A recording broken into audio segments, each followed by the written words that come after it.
महाराज जी, political ideology कैसी होनी चाहिए और जो अभी सिचुएशन चल रही है पॉलिटिक्स के हिसाब से वो ज्यादा बेटर है या जो पहले चल रही थी वो ज्यादा बेटर थी?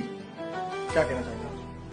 पॉलिटिक्स बहुत डायनेमिक सब्जेक्ट है और जिन लोगों ने टेस्ट किया है they never want to go out ruled. वो सत्ता से नहीं हटना चाहते और वो हर संभव प्रयास करते हैं कि पॉलिटिकल पावर वो कहीं ना कहीं से हार्नेस करते रहें या उस गद्दी पे बैठे रहें जहां पे पॉलिटिकल पावर मिलती है। राजनीति बहुत बड़ी जिम्मेदारी भी है। Great power comes with the greater responsibility. महान शक्तियां महान जिम्मेदारियों के साथ आती हैं। जिम्मेदारी बहुत साइड में हो जाती है जब हम शक्तिशाली होते हैं। आज अगर तुम्हें शक्तिशाली होने का मौका मिले तो आज तुम्हारी जो प्राथमिकताएं हैं, आज तुम्हारी जो नैतिक मूल्य बने हुए हैं कि हमें पाप पुण्य में भेद, सही गलत जो आज दिखता है, शक्ति आते ही आपके दिमाग से पाप पुण्य सही गलत सब साइडलाइन हो जाता है।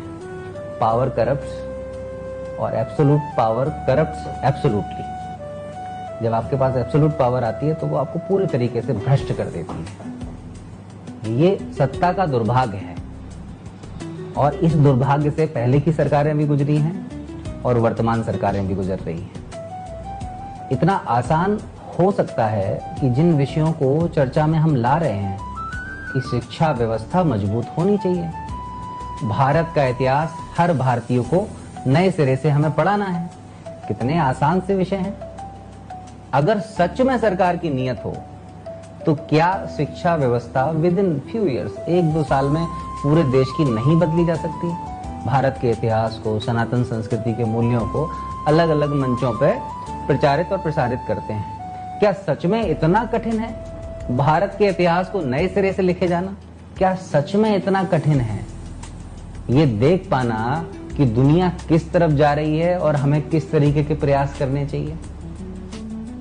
क्या सच में इतना भी समझ पाना मुश्किल है कि जो हमारे देश का युवा है, जो हमारे देश की ऊर्जा है, भारत को हम क्यों बोलते हैं कि भारत एक युवा देश है, लेकिन अगर सही मायनों में देखा जाए भारत इस समय सबसे ठंडा देश है क्योंकि युवा एनर्जी को हम यूज ही नहीं कर पा रहे हैं।